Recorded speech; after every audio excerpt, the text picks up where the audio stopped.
Welcome everybody to the National Atomic Testing Museum. My name is Joe Ken. I've already told you, a few of you that. I'm the Director of Education for the National Atomic Testing Museum. I want to thank you all so much for coming out to support us this evening. This is a huge part of what we do in terms of education, drumming up support. And so those of you who are members, those of you interested in becoming members, and anybody who's interested in just meeting Stan, thank you so much for coming this evening. So I do want to introduce Stan. Before I do, I want to make one last announcement that there are his books for sale in the store. He's going to sign them after the talk, once he does the Q&A session. They will not be available for sale after the lecture, though. So if you do want to buy a book, now is the best time to buy those. So if you want to do that, go ahead. And I'll just introduce Stan here, and we'll be ready to go. So Stan is a native Las Vegan, and he is here with us this evening. He's a member of a pioneer Southern Nevada family who settled here in 1932 during the construction of the Boulder Dam, also known as the Hoover Dam. He's authored 18 books since graduating from Las Vegas High School in 1958. Over the last 50 years, he has influenced every conceivable aspect of the books industry here in Nevada, I should say. He's been a consultant, author, publisher, editor, and book distributor. To say he's a Renaissance man when it comes to books in Nevada is definitely not an understatement. It's definitely an understatement. He also, in 1980s, penned a weekly column for the Las Vegas Review-Journal. So he's done a little bit of everything here in Las Vegas and in Nevada. In 2012, to show how much they appreciated his work, the state's Board of Regents conferred upon him the Distinguished Nevadan Award in recognition of his achievements and cultural advancements to the service of the state. So, pretty big deal. So we're really excited to have Stan here tonight. Now, he stopped publishing new books 6 years ago in an attempt, he says, towards semi-retirement. But as he will admit, he has not done a very good job of retiring. He still distributes more than 100 Nevada books, and every summer finds himself doing desert hiking, jeeping, tent camping, you name it. He is definitely very active, and he gives talks all around Nevada. So we are thrilled to have him here tonight. We are thrilled to have you here tonight, and help me give him a warm welcome to the National Atomic Testing Museum. Thank you very much, Joe. I appreciate the warm introduction. Is it ready to go? Yes, it is. That would be Boulder Hoover Dam. If you're a Republican, it's Hoover Dam. If you're a Democrat, it's Boulder Dam. We were originally going to be talking about Southern Nevada ghost towns, and that would include ghost towns within the test site, which I have some pictures of, and ghost towns near Beatty and so forth. But I gave it most of this talk to the Mob Museum, and so a few people were there and said, "Why don't you just give it over here about early Las Vegas?" So I added about 16 or 17 additional pictures about pre-European activity in Southern Nevada. So we'll begin with that. The history of Las Vegas is utterly fascinating. We started as a railroad town in 1905, and then by 1930 we were Boulder Dam, boomtown, and then beginning 1940s with the beginning of the Strip, and after about 1950, 55, we had Atomic Testing Museum, Atomic Testing. And after that, it's waiting for part two to someone give the history since then, because it's been fabulous.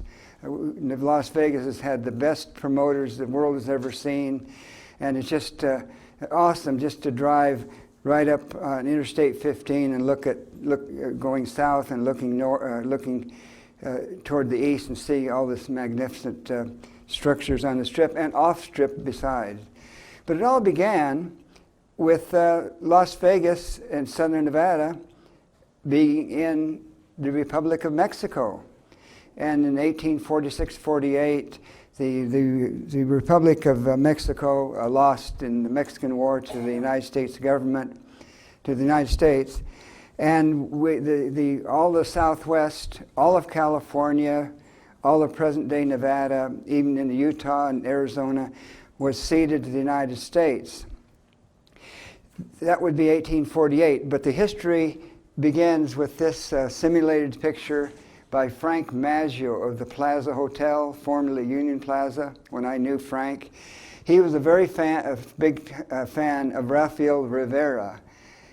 He was on one of those parties which went from north of Albuquerque, swinging northwards to southern Utah and coming down through the Vegas Valley and going into Los Angeles. Mexican traders, and I'll be showing some simulated pictures of that as well. They traded woolen goods, all kinds of clothing things that were happening, that were being made in New Mexico to Los Angeles. It was an annual trip in the fall. The people that did the trip would stay winter in California, in Los Angeles and San Bernardino, and return with extra animals, especially burros. So Frank Maggio was a big fan of this scout Rivera, of that Antonio Armijo family in 1848. This talk's going to be a little bit better once I get going. Out in Red Rock Canyon, obviously, and there's one monument in Carson City and one in Las Vegas near Mormon Mesa, honoring this scout that went ahead and went through Vegas Valley. So he's the first in Vegas Valley.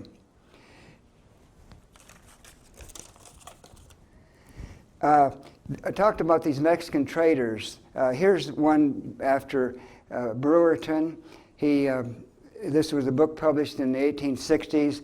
A typical Mexican trader from that New Mexico the present New Mexico area that swept through and made that big circle route around Grand Canyon. And they would see in Vegas Valley only southern Paiutes. And here's the shelters of Paiutes that this one artist thinks, Roy Purcell, maybe you know the name, thought that was in Las Vegas Valley during the Mexican time from 1830 to 1848. And of course that trade all ended when the United States took over all the Southwest. John Fremont and his party went through 1844, unfortunately this is a fuzzy picture, to get to the Las Vegas Springs, and he took extensive notes. They were published in congressional documents, and he describes the Vegas. He called it the Vegas. Further south in Arizona, there was a massacre of Indians called the Oatman Massacre. Oatman mining camp southwest of Kingman is named after them. And here's the massacre of these people going west, and especially Olive Oatman, who became very famous. You can see in the top of her, on her chin, it's all carved up right there. But her sister died, but Olive lived on and wrote a book with R.B. Stratton in 1859 describing the ordeal back there among those, the Yavapai Indians of northwest Arizona. The first real settlement was done when Brigham Young decided to make a westward expansion, southwestward expansion, not only down toward Las Vegas, but also toward south of Carson City, the Genoa area, down to Mesa, Arizona, Snowflake and all that, and southern Utah as an expansion of Deseret, as it was called. He had 27 wives, and Mark Twain met him on his way west in 1861, and he got a seat at Brigham Young's table, and he said, "Brigham Young is the most married man I've ever met." Nathaniel here is one of the leaders of the group. They were trying to convert the Indians from 1855, but the mission, the Las Vegas mission, was not successful at all, as opposed to Mesa and Snowflake and Genoa. But Orson, Parley Pratt made a sketch of Vegas Valley at that time. Here would be the Las Vegas fort on Las Vegas Boulevard North and Washington Avenue. A big mesquite forest heading towards Sunrise Mountain. This is great for ecologists because it shows the Las Vegas Creek, which was about 5 feet wide, and not very deep, by the way, going around the corner over Lake Mead, over near present-day Lake Las Vegas, and into the Colorado River, later Lake Mead, of course. A most magnificent find, and it's in the archives of the LDS Church in Salt Lake City. Now, the same guy, Pratt, was trying to sell lots, and he didn't sell a one. Here, corral. Here is the fort, and with the turrets right here, and only one building, of course, survives, and we'll get to that in a minute. This is the oldest picture of Las Vegas I've ever been able to find. I found it in Austin, Texas. Here's the abandoned fort that the Mormons left behind in 1857 before Octavius Decatur Gas came in 1861 and started to farm Las Vegas Valley. Here's a furnace. It actually smelted some ore from Mount Potosi, lead silver. In order to recover the silver, you had to get the lead out, and that was done by smelting, getting a quick heat over here in that fireplace here. But here's the area of the fort, and a guy was just going through from Salt Lake City down to Los Angeles, and he just happened to sketch this, to which I'm grateful. The person that really settled Las Vegas Valley was Octavius Decatur Gas. And in 1861, he came after some unsuccessful mining operations in San Bernardino County in 1850 to begin a ranch and farm at the abandoned Mormon fort. He restored all the buildings. He had about 4 other people helping him. And as opposed to the Mormons that probably got the Indians mad, there's another word for that, but won't get into that, and the Indians never were converted, Octavius D. Gas actually employed the Indians and became friends with them. This is the only known picture of Gas. And this is going to be an interesting thing, and Dick, you'll like this story. This is, as you can see, about 4 or 5 of you attended my lecture I've changed it drastically to adapt to this audience. In 1861, Octavius Gas came to Las Vegas, Arizona Territory.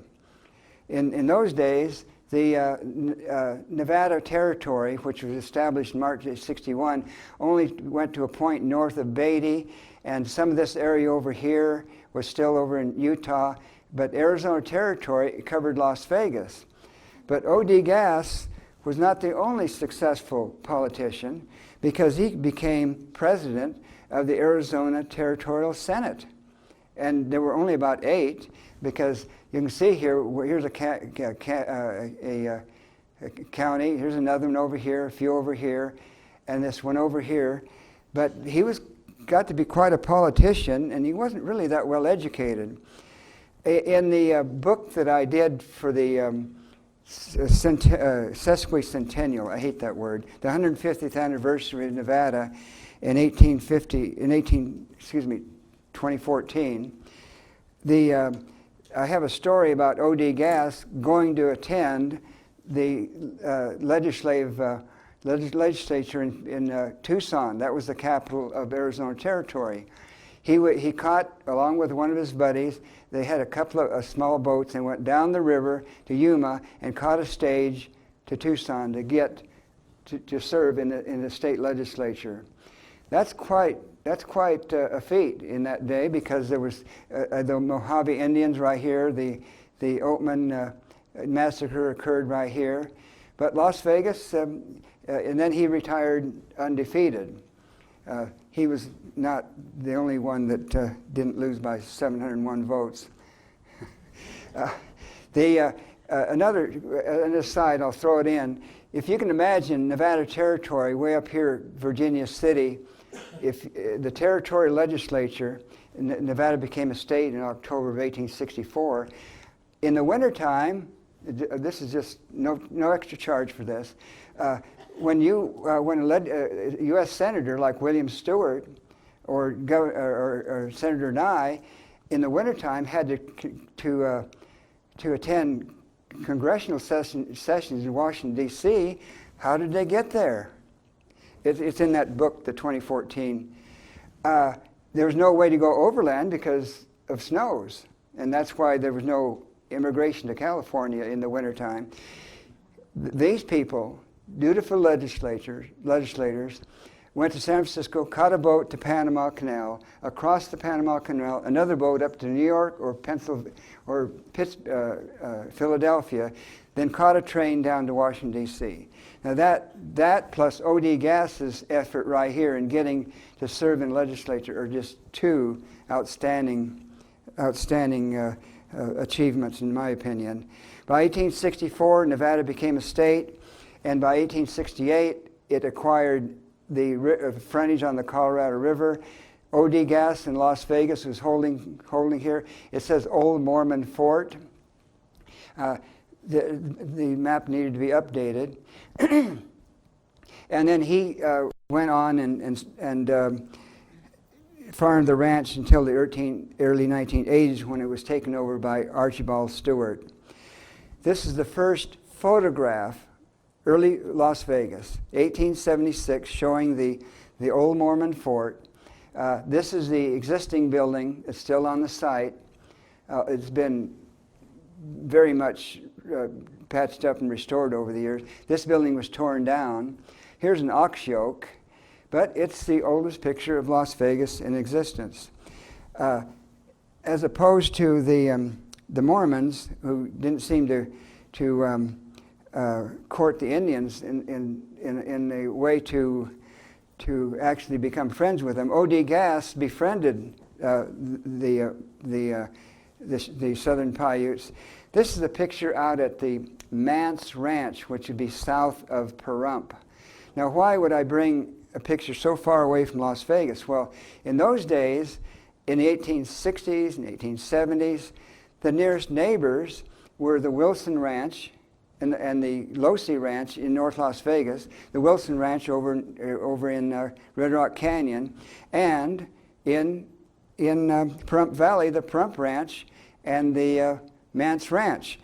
And there was a lot of activity at the Mance Ranch. Here's a team of horses heading in. It was a terrific area for staging and freighting. The people at all these ranches I just named would get together on July 4th, maybe one of the ranches, one another's ranches, or maybe at Christmas time, Independence Day they called it. And so they were really the neighbors, even though they're 70 miles away.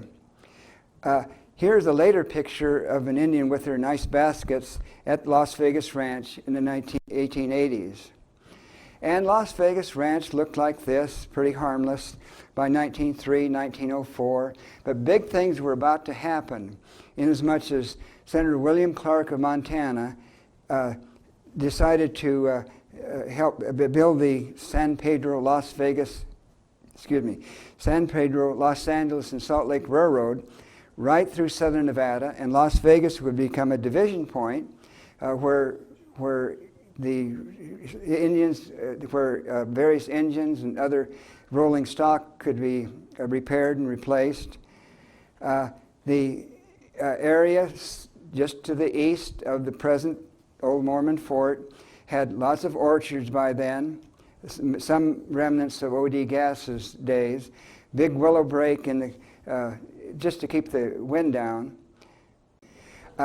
And Las Vegas Ranch, 1893, where Helen Stewart lived, had this one building showing commercial activity.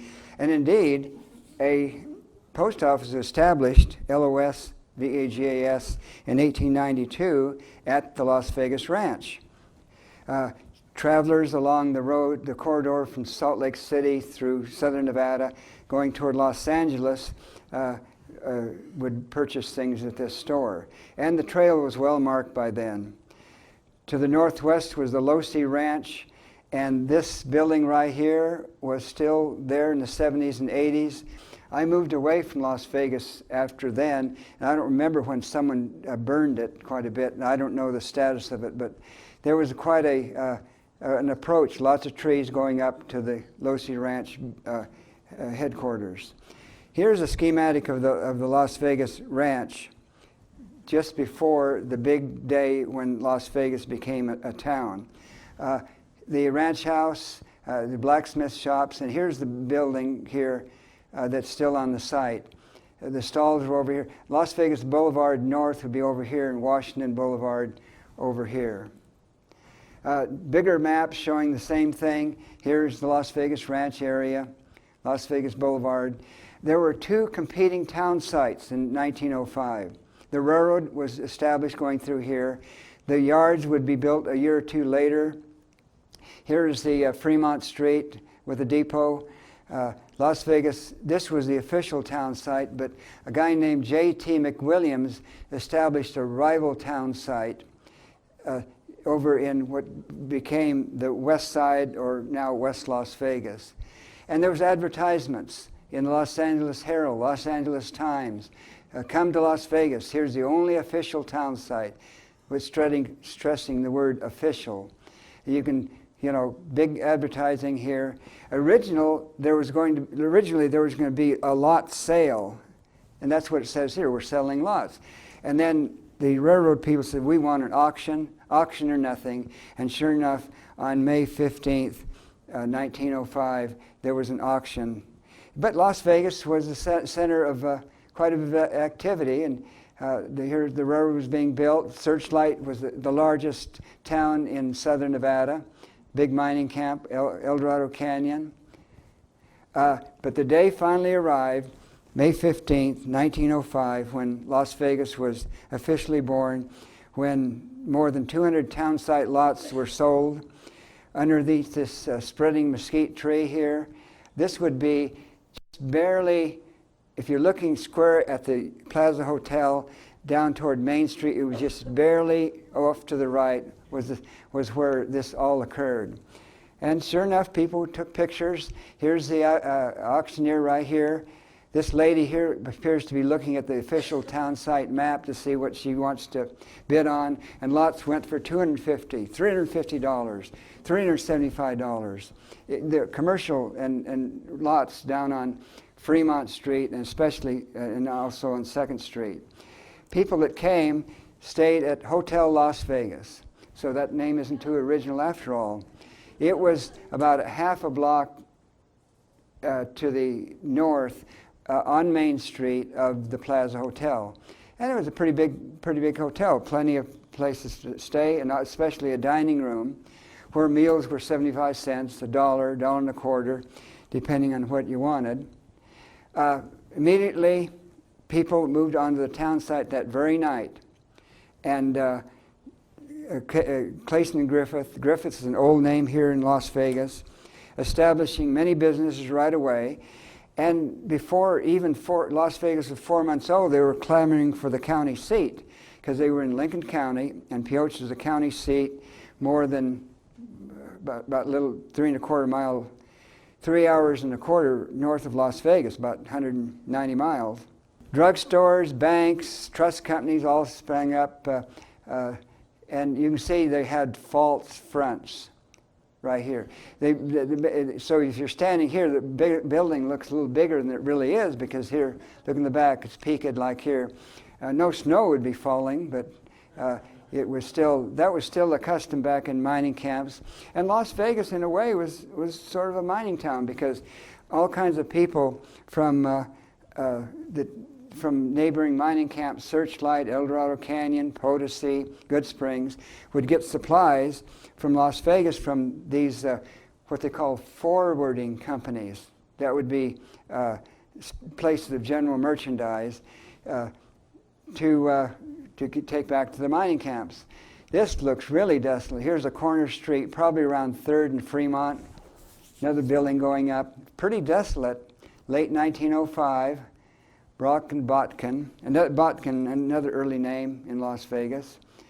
Fresh meat here, tent businesses, so forth. Lots of water, not only for drinking but to keep them clean. One Los Angeles reporter came to Las Vegas late in 1905 and said, if you want to really be happy in Las Vegas because of all the dust, you just got to have water to keep yourself clean. Post office, as I mentioned, opened in 1892. It was renamed LAS Vegas in 1905, and this is the picture around 1912. I forgot the name of this man here, but you can see boxes here. It's almost like a UPS substation. You know, they have the same thing nowadays where you can just get your mail that way. Here's the yards. Terrific picture. The Las Vegas, plenty of side street, plenty of side track here, sidings. Las Vegas, look at Sunrise Mountain over here, toward the Ice House over there, which could be quite big. The Roundhouse, just in back of the present Plaza Hotel, a little bit to the south. Here's a turntable, and going into the Roundhouse over here for maybe engine repairs. It was actually a division point on that Los Angeles to Salt Lake Railroad. Early ice house, built on North Main Street, and many of you remember that. I don't keep up with Las Vegas that much lately, but I understand 3 or 4 years ago it was torn down or something like that. But it was a landmark for many a years because ice was very important. That was the way to refrigerate on the railroad cars.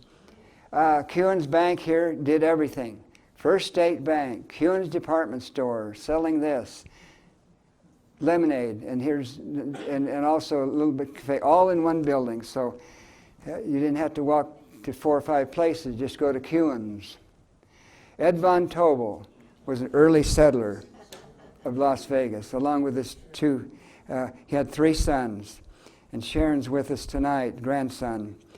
Ed Von Tobel over on 2nd Street, now Casino Center Boulevard. Ed Von Tobel had his lumber company here.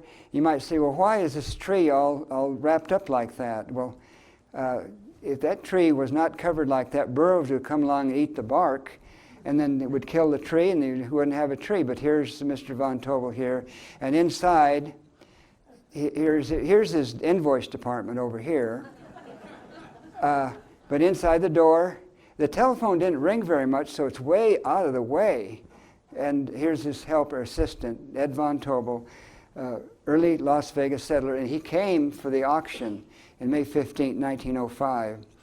Incidentally, when I wrote that Las Vegas book in 1971, I met 2 people who were at that auction, and they were both in their mid-1990s, and gave me some insights as to the mood of the crowd and so forth that day. North 2nd Street, now Casino Center Boulevard. Around the corner would be the post office, now the Mob Museum. That was where the rough crowd was set for, the Arizona Club. Headquarters for whiskey. And the Fremont Street would be over this way. And back here would be the Arizona Club in back of this picture. A drugstore, I don't know where this was, probably on Fremont Street. Probably opening day, because look at all the potted plants that are here to commemorate the opening of Las Vegas's first drugstore. Initially, the train station was this. Of course, a much better Spanish-style train station was built where the plaza is today. The irrigation did it all for Las Vegas. Plenty of water underneath the ground. Because Las Vegas, Paradise Road, I can remember that. Paradise Boulevard, whatever you call it today. There was farms and ranches out in there. And the road was kind of twisty, too. But then, of course, now we have what we have today. Las Vegas, about 1916. The early bank right here on Casino Center, or 2nd Street, toward Christmas time, of course. Here's the various, this is about where the horseshoe is. And over on this side, the Pioneer Club. How would you like to go to this gas station? Kind of messy. Anyway, here's a picture of the El Portal Hotel, probably in 1920s. And of course, these swimming holes, and we remember those. The 2 or 3 of them in Las Vegas. Over this one's the one over on North 5th Street, now Las Vegas Boulevard North. Over there, probably close towards Stewart, I believe. Parade time, going by that same bank, and this will be heading north, and the parade's going down Fremont Street, well packed down. I mean, not paved yet, but still a doable street. And of course, around 4th Street and Fremont, that's where the upper crust lived. And fortunately, one of these bungalows here is saved out at the Clark County Southern Nevada Museum. Las Vegas, about 1928. South Sagif Hotel right here. The Overland over here, looking right straight east.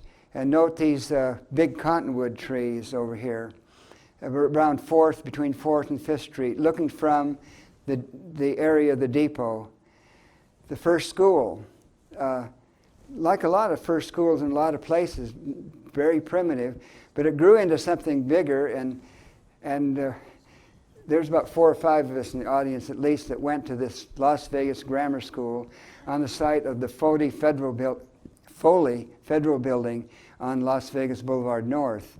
In my day, we went to kindergarten in the northeast corner and went first grade northwest, second and third grade. 4 grades within one building. This is in the 1930s. Even as late as the late 40s, early 50s, that was the case.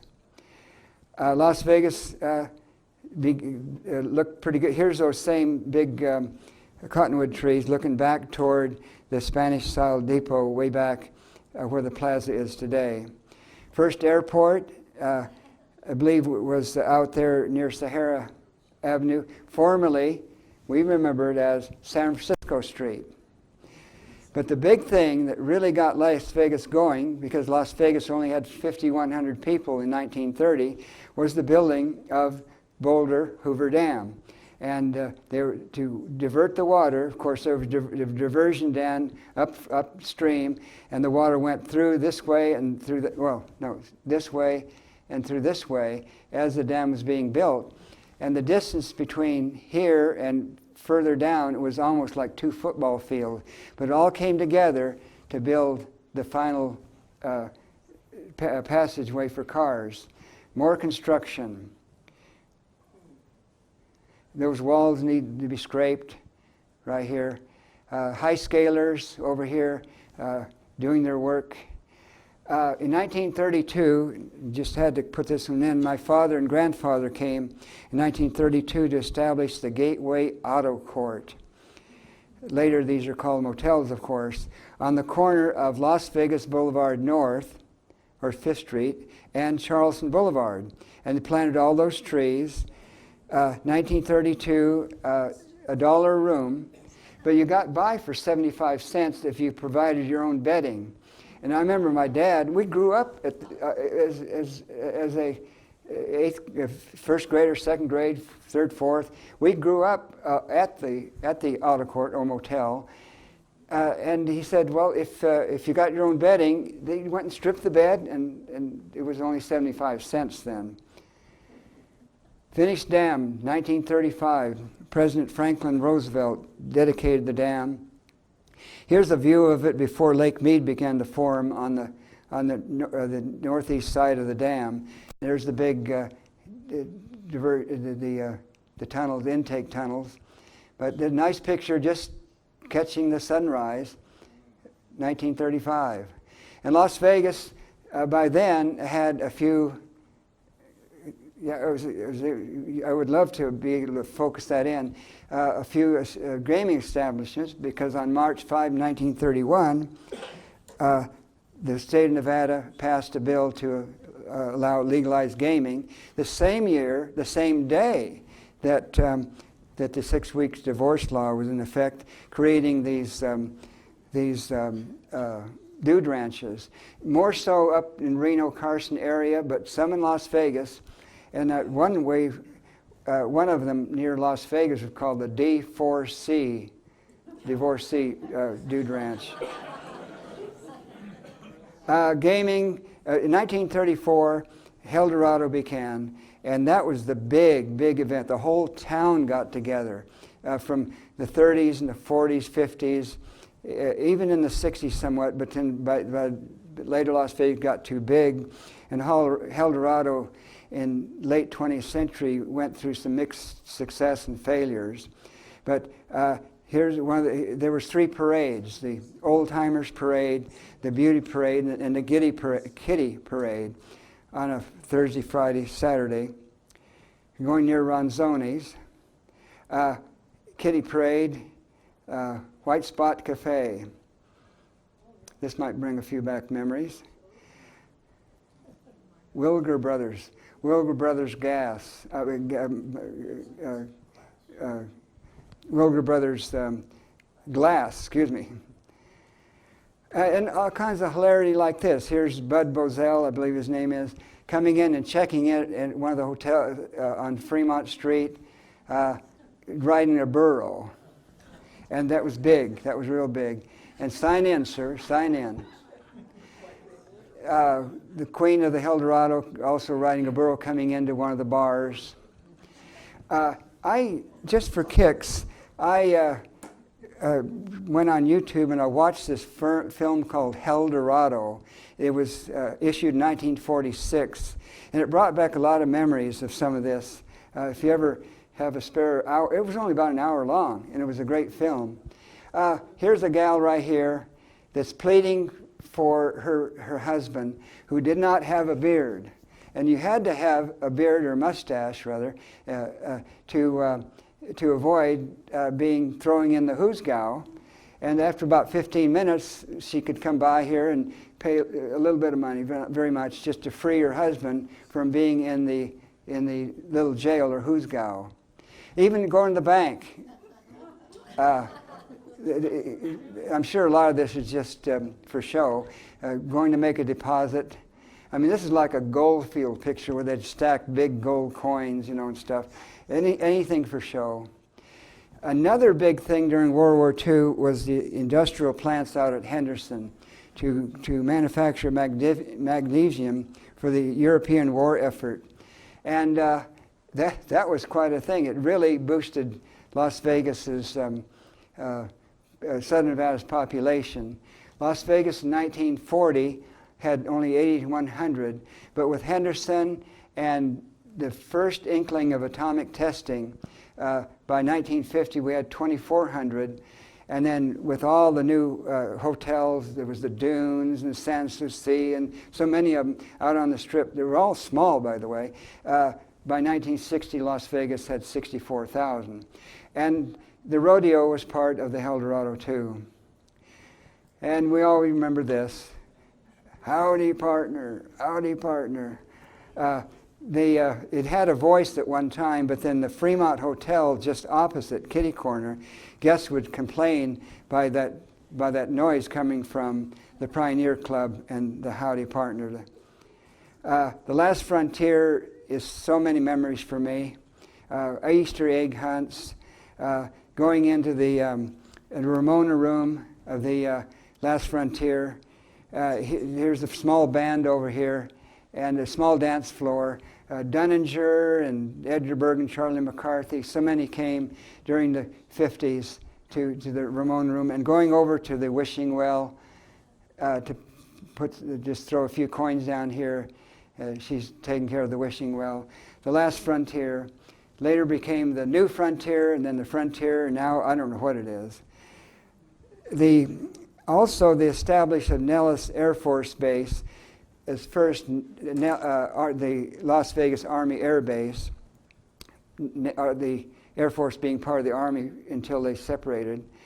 But then in 1950, the above-ground testing of atomic bombs out at the test site northwest of Mercury.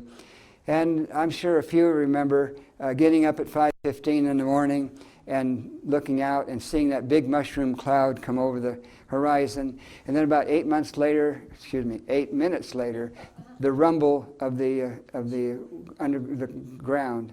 And that's what another big industry in Nevada from 1950 and Of course, by 1961, 62, all testing was underground.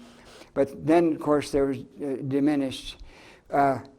This essentially ends my show, but there was some more blasting, of course, in the early 21st century with the dunes going down. And remember, it all started back at Las Vegas Ranch. Thank you.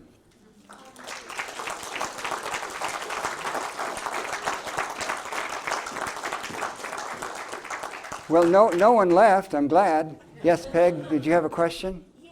Does your family or descendants still own the property where the gateway was on Charleston and Las Vegas Boulevard South. 1932 to about 1954, and my dad and grandfather did all the hammering, except for the plumbing and electricity. They did all the hammering to put all those cabins, as they called them in those days. 1954, lots of renovation and expansion to 45. That was done by contractors. And by 1971, my dad was getting only sold out. So it's still there today, but just for kicks, I took my wife over there in 1994 to stay there. And then next morning, some guy wanted to come. He wanted to bum a ride from me to go somewhere. And it was obviously a place where there were some drugs. But it's a rundown place. And I never showed what I'm about to tell you to my mother. My dad had passed away. In the Las Vegas Sun, I got some tabs over here to give to anyone who wants Las Vegas history. An article was in the Las Vegas Sun, said the Gateway, a lowbrow motel. And it had a picture of a guy like that, and a picture of a crescent moon in the background. So we're going to do Q&A, and just so everyone can hear, between Joe and I, we're going to make sure that the mic gets around, and then after the Q&A, we have a reception. But yes, sir, way in the back. I won't need any microphone.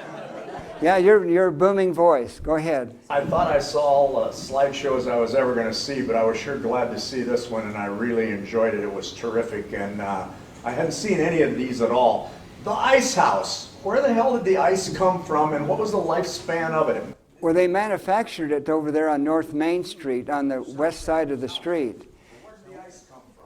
Well, we're from, well, you know where ice comes from, water. And they, well, there was plenty of water in Las Vegas Valley until the artesian wells started to dry up. And then get Lake Mead water, and we can see the results of that. We're going to have to solve this water problem.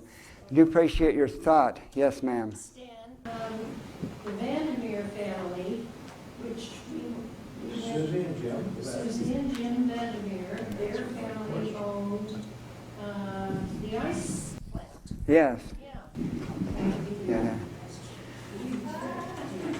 Yes, sir. Were the Spanish here in the area before the Mexicans? That is a great study that someone should do, because there's hints of it, because some names of places were Spanish. And I know very little about that, because what I mostly studied was European settlement, whites and so forth, coming to Nevada to establish mining camps. But there's hints of that the Spanish might have come up from south of Yuma up the Colorado River and back, maybe in El Dorado Canyon. And why was the name Guadalajara way up there near Austin, central part of the state? But no one's really studied that. A professor at University of California, Riverside, was working on a booklet, but he died before he finished. Anybody have a comment about the slides or some story? Yes, ma'am. Mexico got independence from Spain in 1821. Oh, yes, that's true. Yeah. So the Mexican and Spanish. Yeah, but then they, being curious, they would come up into the northern part of what's then Mexico, now southwestern Nevada. One more thing about ice over here. Just recently, I found a picture of an ice house 2 miles south of Beatty. And in the big book I did in 1970, I don't know if you sell it here or not, the $50 book. yeah. Oh. Right up front. there's a picture of the exterior, but I found a picture of the interior. Big blocks of ice to satisfy rhyolite, bullfrog, Beatty back in those days. So, you know, Nevada is just so, I wish I could live another 80 years. There's just so much to explore. Two more here. Yes, sir.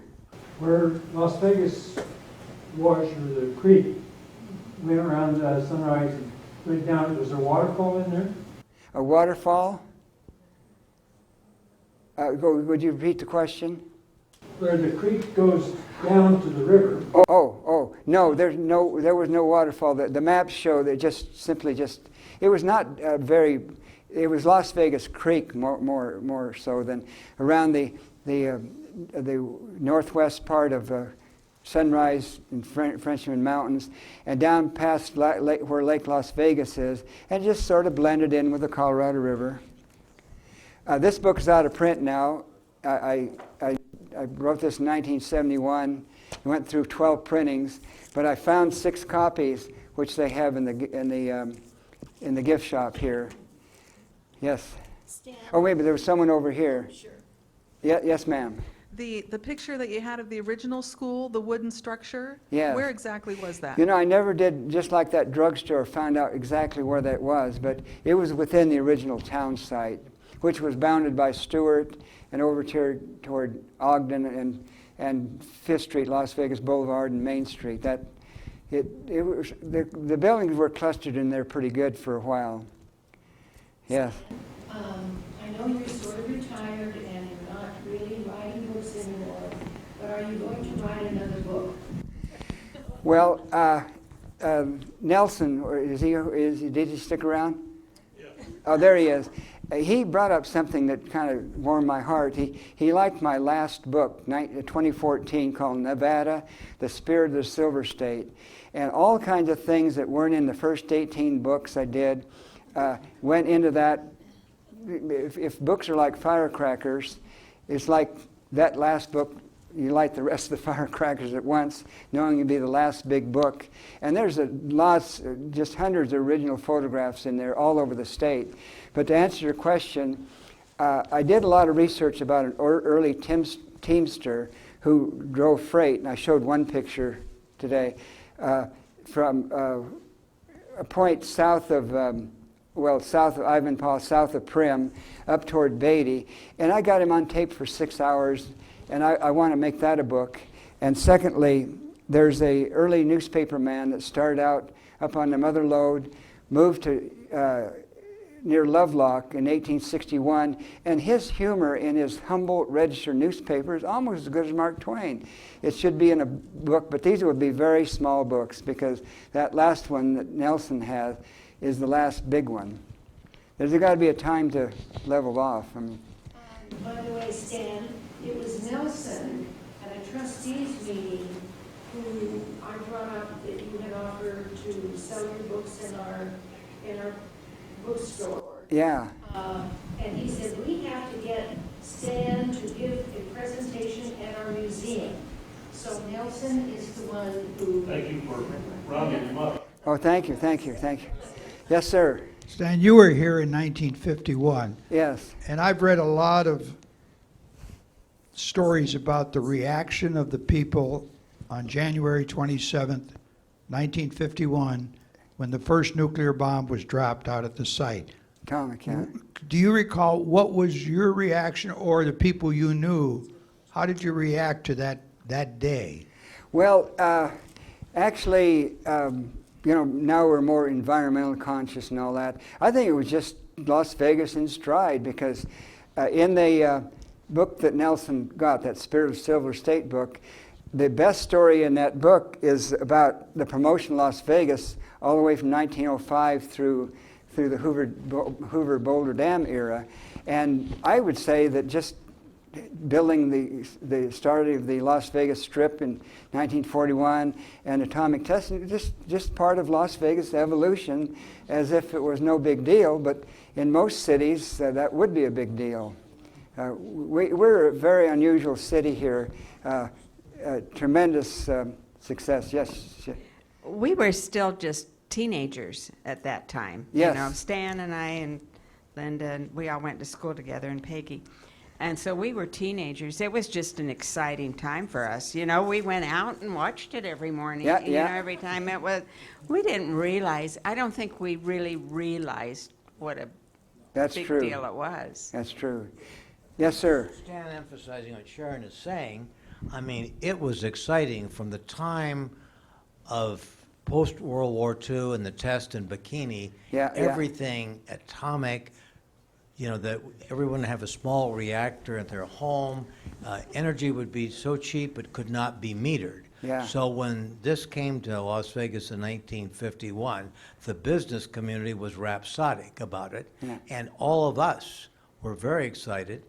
The yearbook in 1953, and it's here somewhere, the entire yearbook's theme is the atomic age. Huh. So it was Yeah. absolutely Yeah. exciting, and we thought we were on the cutting edge of the next technology. Yeah.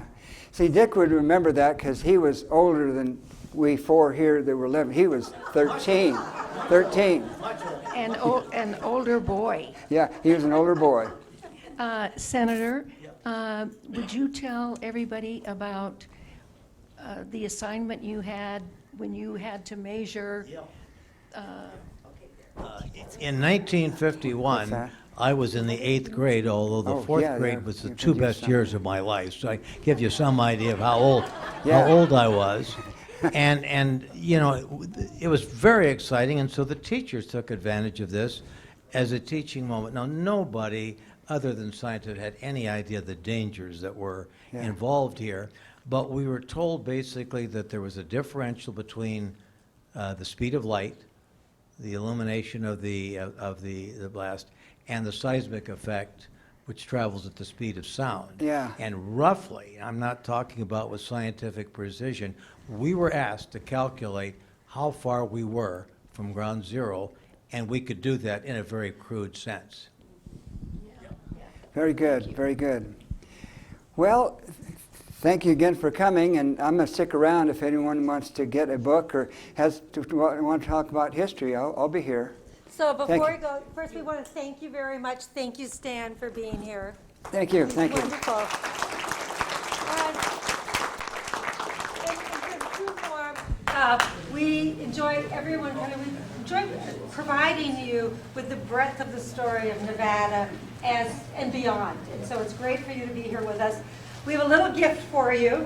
We try to change it up every time, and somehow I was anticipating. So first we have a hat that you can take north with you. Oh, great. So it makes it very clear it's the National Atomic Testing Museum, and we're expanding and we're growing, and it's with your hat. Help. Thank you. And then the second, since you like telling the story of snow so much, we have, not this one, but we have one that you can travel with, a snow book.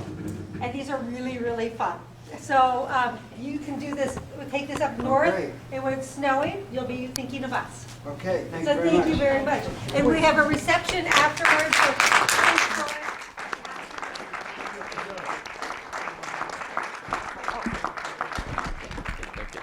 I just want to. I was just about to, yeah.